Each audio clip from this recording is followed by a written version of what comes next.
എനിക്ക് 12 വർഷം മുമ്പ് ഒരു സന്ധിവാതം വന്നിരുന്നു. അതുകൂടി ആമവാദത്തിലേക്ക് കടന്നിരുന്നു. പിന്നെ എനിക്ക് മുട്ട് തേയ്മാനവും ഹിബിന് തേയ്മാനവും ഉണ്ടായിരുന്നു. അതുകൂടി ഇപ്പൊ നടക്കാൻ പറ്റാത്തൊരവസ്ഥയും നീർക്കെട്ടും ഉണ്ടായിരുന്നു. ചുമരുമ്മ പിടിച്ചാണ് ഞാൻ നടക്കണ്ടായിരുന്നത്. ഒരു മുറിയിൽ നിന്ന് അപ്പുറത്തെ മുറിയിലേക്ക് പോകണം പോലും എനിക്ക് പേടിയായിരുന്നു.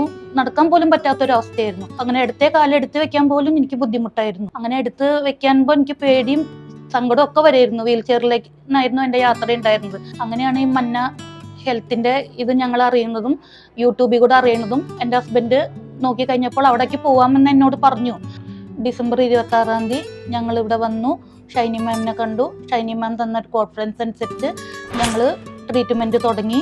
2 മുട്ടിനും ഹിബിനും PCR ചെയ്തു.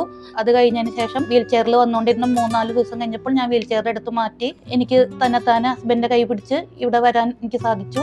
എൻ്റെ ഹസ്ബൻഡ് സപ്പോർട്ടും എൻ്റെ കുടുംബവും ഒപ്പം എൻ്റെ കൂടെ നിന്നു. അതുമാത്രമല്ല, ഇവിടുത്തെ ഷൈനി മാം, ഇവിടുത്തെ അനിഷിത മാം, ഐറിൻ, എല്ലാവരും കട്ട സപ്പോർട്ട് വന്നു. ഞാൻ എന്ത് ചോദിക്കുമ്പോഴും അവരെന്നോട് ഒരിക്കലും മുഖം കറുപ്പിച്ചിട്ടില്ല.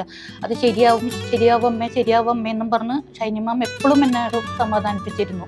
പിന്നെ ക്ലിനിക്കിനെ പറ്റി പറയുകയാണെങ്കിൽ എനിക്ക് നല്ലൊരു അഭിപ്രായം മാത്രമേ എനിക്ക് ഇതിൽ പറയാനുള്ളൂ. കാരണം ഒരു മരുന്നിന്റെ സഹായത്തിലായിട്ട് തന്നെ അവരെന്നെ ഇത്രത്തോളം എന്നെ നടത്താൻ സഹായിച്ചു. ഇനിയും മേലോട്ടും സുഖമാവും തന്നെയാണ് ഇപ്പൊ എൻ്റെ ശുഭാപ്തി വിശ്വാസം.